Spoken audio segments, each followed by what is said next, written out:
Hello guys, मेरा नाम अभिषेक है और आप सबको स्वागत है मेरे चैनल वर्ड ऑफ स्टोरीज में। आज मैं लेके आया हूँ आपके लिए एक और नई स्टोरी। आज की जो स्टोरी हमारी होने वाली है वो थोड़ी डिफरेंट होने वाली है। ये मुझे मेरे दोस्त ने शेयर की है। इसका नाम सचिन है। उसके किसी फ्रेंड की ये कहानी है। उसकी कहानी के बारे में मैं आज आपको बताने वाला हूँ। वीडियो को स्टार्ट करने से पहले अगर आपने वीडियो को लाइक नहीं किया है तो वीडियो को लाइक कर देना, चैनल को सब्सक्राइब कर देना, बेल आइकन जरूर दबाना, अपने भाई को इंस्टाग्राम पर फॉलो कर लेना। तो चलिए शुरू करते हैं। तो मेरा जो दोस्त है सचिन, उसका एक फ्रेंड है विनय। ये विनय की रियल स्टोरी है। विनय ने सचिन को बताई थी और सचिन ने मेरे साथ ये स्टोरी शेयर की है। तो स्टोरी में होता क्या है, विनय और उसके 7 दोस्त वो एक बार घूमने जाते हैं। लेकिन उससे पहले मैं विनय को ओवरव्यू दे दूं। विनय जो है काफी अमीर घर से आता है और उसके तो वो 7 फ्रेंड हैं वो भी काफी अमीर लोग थे और उन्हें गरीबों की कोई फिक्र नहीं थी, ना गरीबों से कोई उन्हें मतलब था। वो किसी के साथ जो भी करना चाहते थे वो कर सकते थे, उन्हें कोई रोकने वाला नहीं था। तो जैसा कि आपको पता ही है कि अगर कोई आदमी गलत करता है तो उसके साथ भी गलत होता ही है। कभी ना कभी तो ऊंट पहाड़ के नीचे आता ही है और वही एक दिन हुआ था कि ऊंट पहाड़ के नीचे आ गया था। तो स्टोरी शुरू करते हैं। विनय और उसके 7 दोस्त वो लोग एक बार एक रोड पर घूमने जा रहे थे। जाने से पहले मैं बता देता हूँ वो रोड कहाँ है। तो एक गांव है, उस गांव में गरीब लोग रहते थे। वो बेचारे इतने गरीब थे कि उनके पास अपने मुर्दों को गाड़ने के लिए जमीन तक नहीं थी। तो वो रोड के किनारे अपने मुर्दों को गाड़ दिया करते थे और वहां पे एक बोर्ड लगा रखा था उन मुर्दों के बिहाफ पर कि तुम हमें सोने दो, हम तुम्हें सोने देंगे। इस तरीके से एक बोर्ड लगा हुआ था। और आपको जैसा कि मैंने बताया, विनय और उसके 7 दोस्त वो अमीर थे, अमीर बाप की औलाद। और भाई बदतमीज अलग थे, वो गरीब को गरीब समझते नहीं थे, किसी की कोई इज्जत नहीं करते थे। तो वो 7 और 1 8, टोटल 8 लोग, यानी कि विनय और उसके 7 दोस्त वो घूमने निकल गए उस रोड पर। तो वो उस रोड पर जा रहे थे, वहां वो बोर्ड उन्होंने लगा हुआ देखा कि तुम हमें सोने दो, हम तुम्हें सोने देंगे। अब उन्होंने गरीबों के साथ तो इतनी बदसलूकी की ही थी, लेकिन उन्होंने मुर्दों को भी नहीं छोड़ा। वो कब्र के पास गए। पहले तो वो बोर्ड जो था उसको उखाड़ कर उन्होंने फेंक दिया, हमें सोने दो वाला जो बोर्ड था। और उसके बाद एक कब्र पर फूल रखे हुए थे तो वो फूल उन्होंने उठाकर फेंक दिए। दूसरी कब्र पे गए, दूसरी कब्र पे उन्होंने सूसू कर दिया था वहीं पर। थर्ड कब्र के साथ उन्होंने क्या किया, वहां पर शराब बैठकर वो पी रहे थे। और जो एक और कब्र थी उसके ऊपर उन्होंने वहां पर पत्थर जो रखे हुए थे वो उठा के फेंक दिए। इतनी बदतमीजी करने के बाद जब उनका पेट भर गया तो उसके बाद भाई वो लोग ये सारी बदसलूकी करने के बाद मुर्दों के साथ उनका जब पेट भर गया तो वो वहां से आगे की तरफ निकल गए। आगे की तरफ गाड़ी में चले जा रहे हैं, चले जा रहे हैं। वो काफी देर उन्हें हो गई है आगे निकलते हुए। तो उसमें से एक दोस्त कहता है विनय से कि यार विनय, तुझे ऐसा नहीं लग रहा है कि हम इस रास्ते पर दोबारा से आ गए हैं? मतलब कि ये रास्ता दोबारा से आ गया, यहां से तो हम अभी गुजर गए थे। और एक्चुअली में हो भी यही रहा था कि उनका वो जो रास्ता था वो खत्म नहीं हो रहा था, ना ही वो रात खत्म हो रही थी। तो विनय कहता है भाई चल चुप हो जा, तू पागल वागल है क्या? हम आगे जा रहे हैं, तू ये फालतू में दिख रहा है कि हम यहाँ से निकल के आ गए हैं। थोड़ी देर बाद विनय को भी ये महसूस होता है कि यार ये जगह तो देखी हुई लग रही है, अभी तो हम यहाँ से निकल के गए थे। तो उनमें से जो एक दोस्त होता है वो अपनी घड़ी की तरफ देखता है। तो देखता है कि उसमें 7 बज रहे हैं। अब ये तो चीज सिंपल है कि वो जब रात को 8 9 बजे निकले हैं तो 7 जो बज रहे होंगे वो शाम के तो नहीं बज रहे होंगे, ऑब्वियसली सुबह के ही 7 बज रहे होंगे। अब सुबह के 7 बजे इतना रात में अंधेरा हो रहा है और ना तो वो रास्ता खत्म हो रहा है ना ही वो रात खत्म हो रही है। तो उन लोगों को काफी डर लगा कि यार अब हम क्या करें, समझ में नहीं आ रहा है भाई, कैसे निकले यार हम यहाँ से।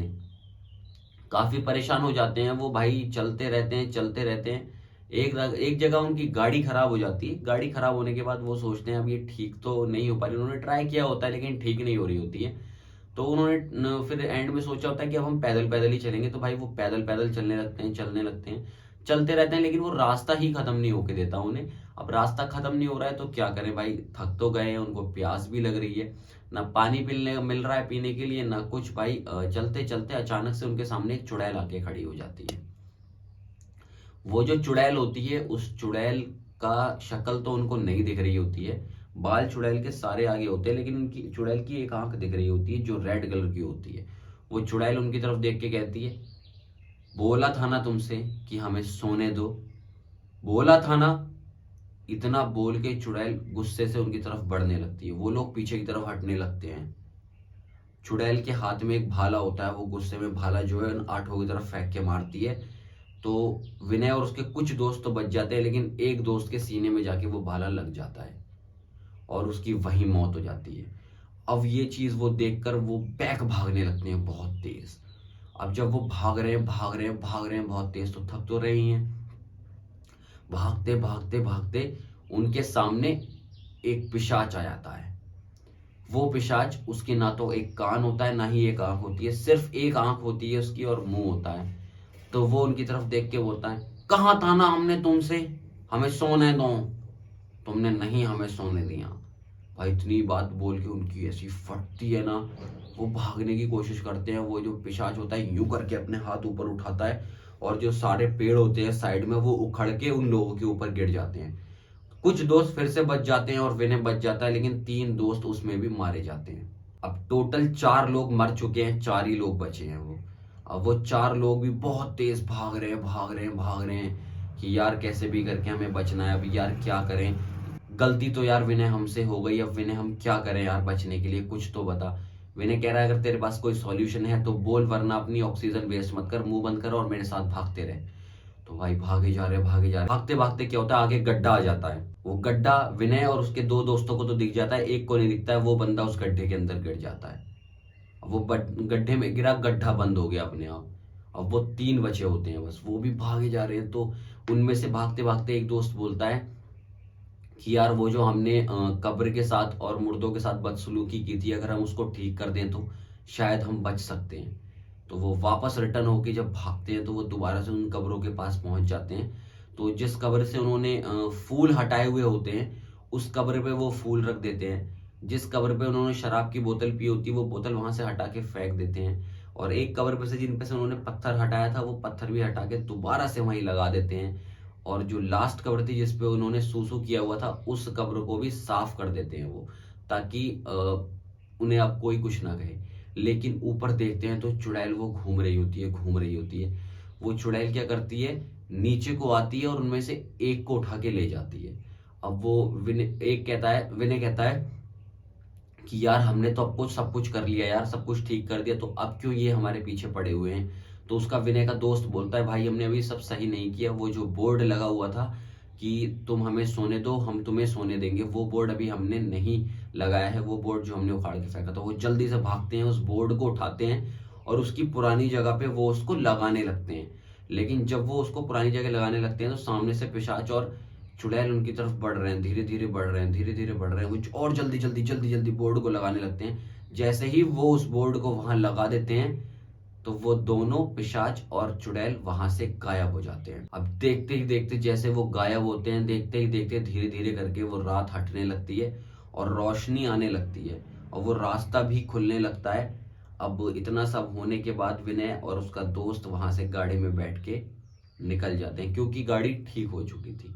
अब जब वो घर पहुंचते हैं तो विनय से उसके दोस्तों के पेरेंट्स द्वारा पूछा जाता है कि हमारे बच्चे कहाँ हैं। तो वो सारी स्टोरी अपने पेरेंट्स को और उसके पेरेंट्स को बताता है कि ऐसे ऐसे हुआ। जब वो स्टोरी उनके पेरेंट्स को बताता है, उनके पेरेंट्स उसे बहुत गाली देते हैं और बहुत उल्टा सीधा बोलते हैं कि तेरी वजह से हमारे बच्चे ये वो। लेकिन विनय खुद भी आज भी अपने दिमाग से वो रात नहीं निकाल पाया है। बहुत ज्यादा खौफनाक रात थी वो उसके लिए। उसके बाद विनय सुधर गया और विनय ने कभी भी वैसी हरकत नहीं की। सचिन ने उससे बहुत ज्यादा इंसिस्ट किया था, तब जाके सचिन को उसने विनय ने अपनी स्टोरी बताई थी। तो यही थी विनय की स्टोरी। अगर ये स्टोरी आपको अच्छी लगी हो तो लाइक करना, चैनल को सब्सक्राइब करना, बेल आइकन जरूर दबाना, इस वीडियो को ज्यादा से ज्यादा शेयर करना यार, अपने भाई को सपोर्ट कर लो। और मुझे इंस्टाग्राम पर फॉलो कर लेना। मैं आपसे मिलता हूं उससे नेक्स्ट वीडियो में, तब तक के लिए खुश रहें, मस्त रहें और अपने भाई की वीडियो देखते रहें। Bye bye.